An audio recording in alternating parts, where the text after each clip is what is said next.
Na lógica proposicional, nós vimos alguns métodos que servem para você determinar a validade ou a invalidade de argumentos, né? E a validade ou invalidade de certas fórmulas. Aqui na lógica de primeira ordem, no contexto aqui de introdução à filosofia, nós não temos o material, o tempo suficiente para irmos a todos os detalhes da lógica de predicados. Mas eu quero, nesta aula, focar naquilo que é conhecido como lógica dos enunciados categóricos, que é um pedacinho da lógica de primeira ordem. Vamos verificar como determinar a validade de inferências que ocorrem aí no âmbito dos enunciados categóricos. Um material muito bom sobre isso é o capítulo 5 do livro do John Note. Tá? Então, vamos usar os diagramas de Venn. Os diagramas de Venn, eles vão servir, na nossa maneira aqui específica, para que a gente consiga avaliar a validade de algumas inferências que ocorrem no âmbito dos enunciados categóricos. Então, os enunciados categóricos são aqueles da forma SEP, que são qualificados, né, por todo, nenhum e algum. Então, são esses os enunciados que nós vamos ter em mente. Todo SEP, nenhum SEP, algum é SEP e o algum S não é P, por exemplo. Vamos considerar as 4 principais sentenças categóricas, que é aquelas que ocorrem lá no quadrado das oposições, né? O quadrado de Aristóteles. Então nós vamos usar os diagramas de Venn do seguinte modo. Olha, se o enunciado for da forma A, esse enunciado nos diz que todo S é P.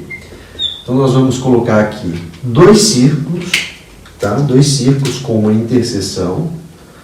2 círculos com uma interseção. Esses diagramas vão ser usados para determinar se a inferência é válida, se o argumento baseado em premissa categórica e conclusão categórica é válido.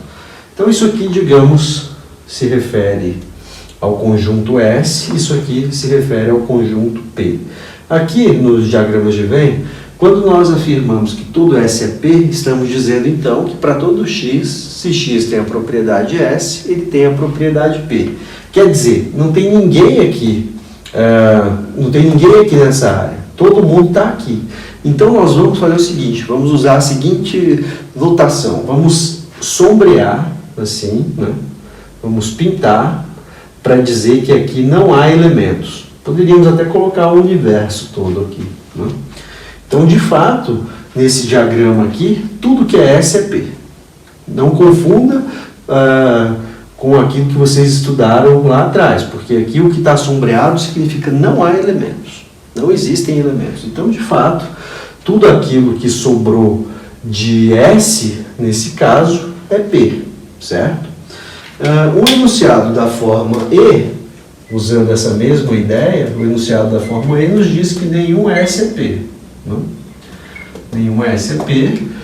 Então nós vamos lá colocar os 2 círculos, o círculo S, o círculo P, e vamos colocar aqui o universo de discurso, só para questão de precisão.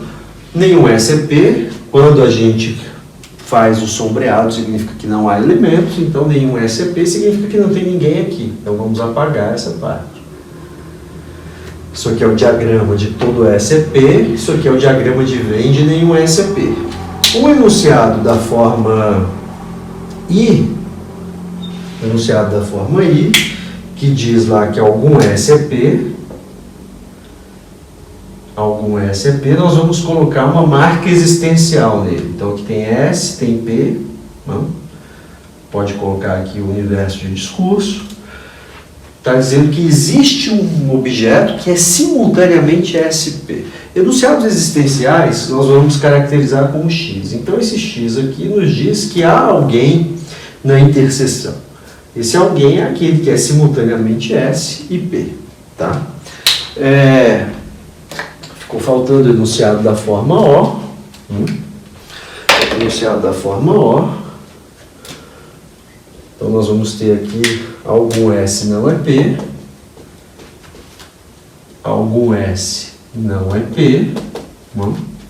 Isso aqui nós vamos colocar S aqui, P aqui. Aqui fazer o universo de discurso. Está dizendo que na sua ontologia existe um objeto X que é S e não é P. Portanto, esse X está aqui, certo? E aqui não tem ninguém.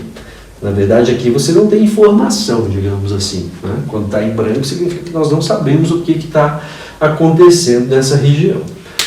Então, essa é a notação que nós vamos seguir para fazer computações e avaliar se o argumento é válido ou inválido, né? Então, nós vamos considerar isso aí. Observem que quando o enunciado é o contraditório de outro, por exemplo, esses aqui são contraditórios, né? Esses aqui são contraditórios, então é só apagar o sombreado e pôr o X. A relação entre eles é essa. Esses aqui são contraditórios, então é a mesma coisa. Então, quando são contraditórios, aquilo que é sombreado vira X. E vice-versa aqui também. Então vamos usar isso para definir as inferências categóricas, né? As inferências categóricas são aquelas que têm uma apenas premissa categórica e uma conclusão categórica. Elas são um pouco menos complexas que os silogismos categóricos, né? Que a teoria dos silogismos, você tem duas premissas categóricas, duas premissas que são enunciados categóricos e uma conclusão. Então, as inferências imediatas constituem aí um passo anterior ao passo silogístico, né? Isso aqui é um pequeno fragmento da lógica de primeira ordem. Então, a primeira inferência categórica que nós vamos considerar é a conversão. A primeira inferência imediata. A conversão é o seguinte: você vai trocar o termo sujeito de um enunciado categórico pelo termo predicado. Claro, a conversão não vai ser válida para muitas formas, mas vai ser válida para outras. Então vamos ver. Se eu tivesse aqui o enunciado da forma A, então eu tenho lá todo S é P. Fazendo a conversão, vamos inferir todo P é S. Então, o procedimento funciona assim: você faz o diagrama da premissa e observa se ele contém a informação da conclusão. Se contém, o argumento é válido. Se não contém, é inválido. Então, todo S é P, está aqui, né? SP, todo S é P. Eu não vou colocar o universo de discurso. O universo de discurso é importante quando há a noção de complemento, tá? Então, todo S é P está aqui. Esse é o diagrama de todo S é P. Qual é o diagrama de todo P é S? Tem que apagar a parte de P que não é S. Tá bom?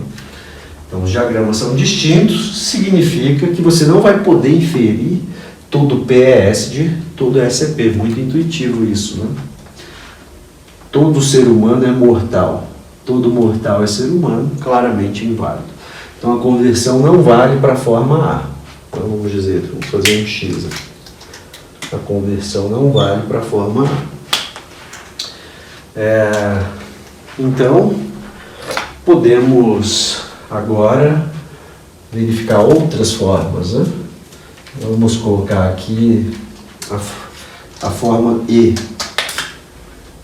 Então, o enunciado é: nenhum S é P, nenhum S é P. A conversão, a sentença conversa vai ser: nenhum P é S. Então, se você tivesse aqui o diagrama, vamos colocar aqui: nenhum S é P, S está aqui, P está aqui, nenhum S é P, apaga isso aqui. Nenhum P é S é a mesma coisa, é o mesmo diagrama. Portanto, essa operação de conversão, quando é feita para enunciados da forma E, vale, tá? Então, aqui a conversão, ela vale para a forma E. Aqui, digamos, está ok, né? Vamos ver agora a conversão para o enunciado da forma I. Então, o enunciado da forma I é algum S é P. Algum S é P, fazendo a conversão da forma, enunciado da forma I, a conversão disso aqui nos dá algum P é S. Então, a premissa, algum S é P, algum S é P, o X está aqui. Algum P é S é a mesma, é o mesmo diagrama, claro, né? Portanto, a conversão vale para a forma I. Certo? Vamos verificar agora se a conversão vale para a forma O. Algum S é P. Fazendo a conversão disso aqui, nós vamos ter algum S não é P. Algum P não é S. Mudar o termo sujeito pelo termo predicado, né? Certo, então vamos lá. Algum S não é P. Algum S não é P, tem um X aqui. Algum P é S. Algum P não é S, tem um X aqui. Os diagramas são diferentes e esse aqui não contém a informação desse. Por conseguinte, a conversão não vale para a forma O, mas vale aqui para a forma I. Então, a conversão é um tipo de inferência imediata que você parte de uma premissa categórica, que é um enunciado categórico, e vai para uma conclusão que também é um enunciado categórico, realizando uma operação muito primária, que é a operação de alterar o termo sujeito pelo termo predicado. Isso só vale para as formas E e I. Tá? Vamos então ver uma outra forma aqui, que é a forma, na verdade, que é a inferência imediata de contraposição.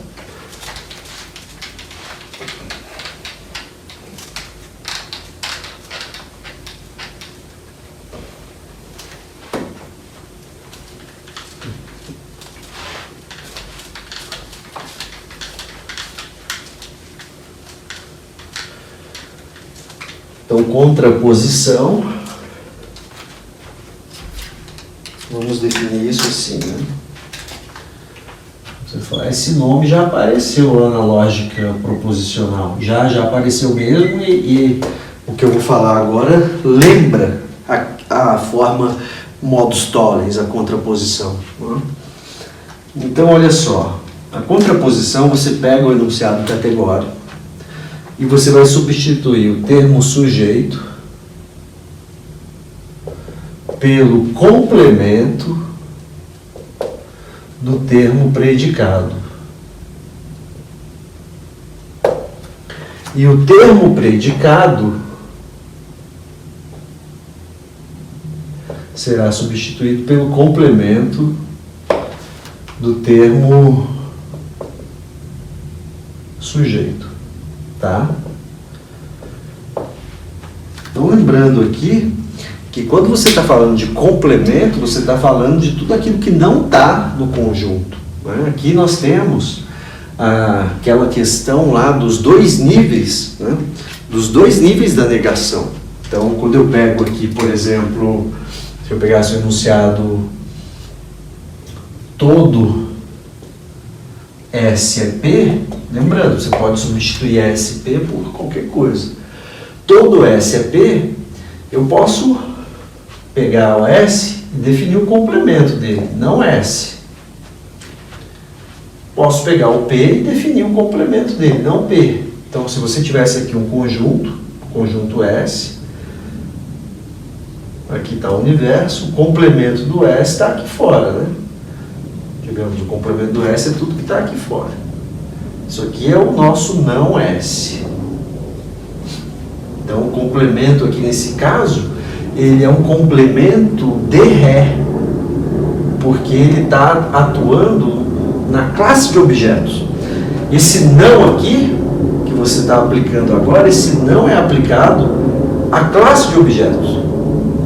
Eu poderia aplicar o não ao enunciado como um todo. Esse não aqui é um outro não, né? Esse não aqui é dedicto. Igual no caso lá das modalidades, que nós temos as modalidades de Ré e dedicto, aqui você pode ter negação.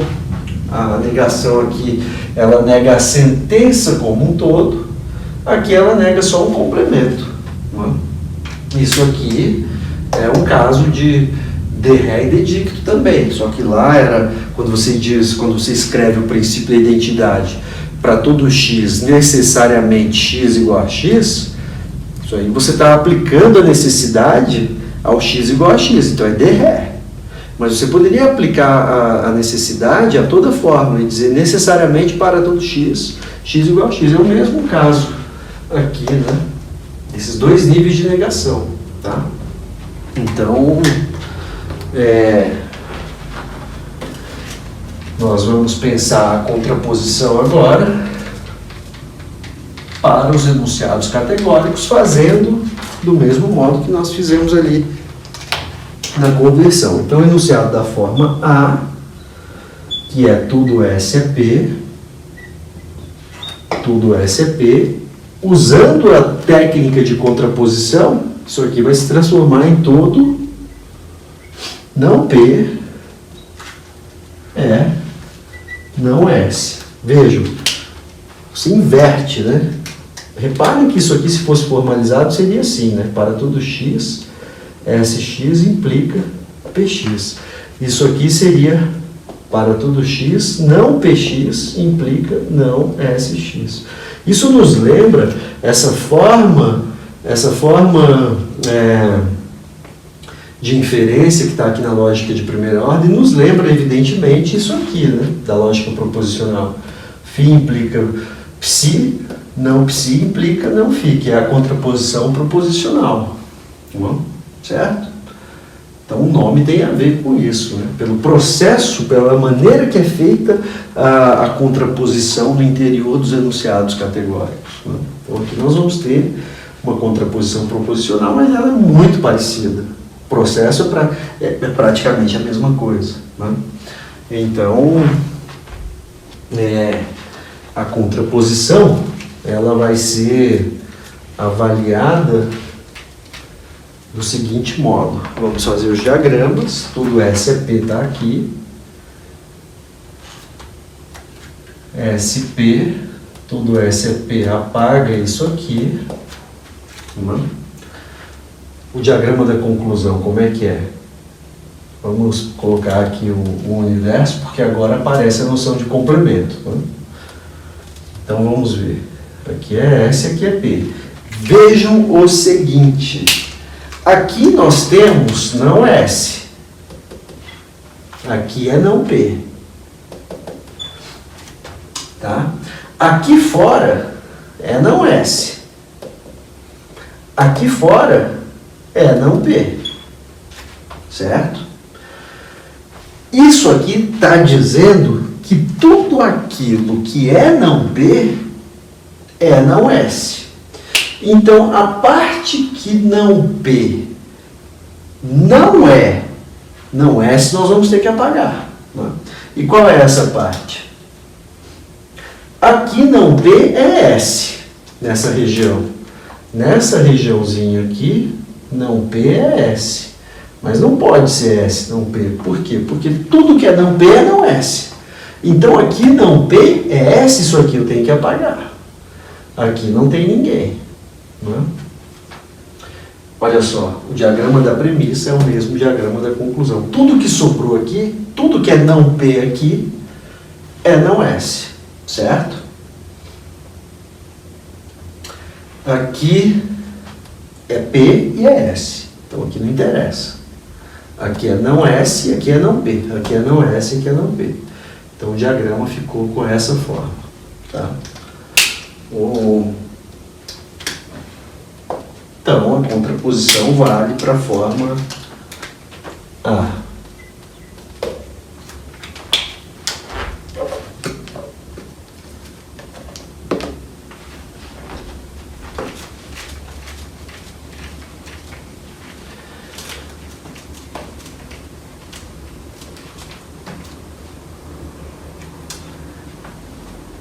Então, daqui a pouco eu volto para falar da contraposição para as outras formas, e da obversão e também do silogismo.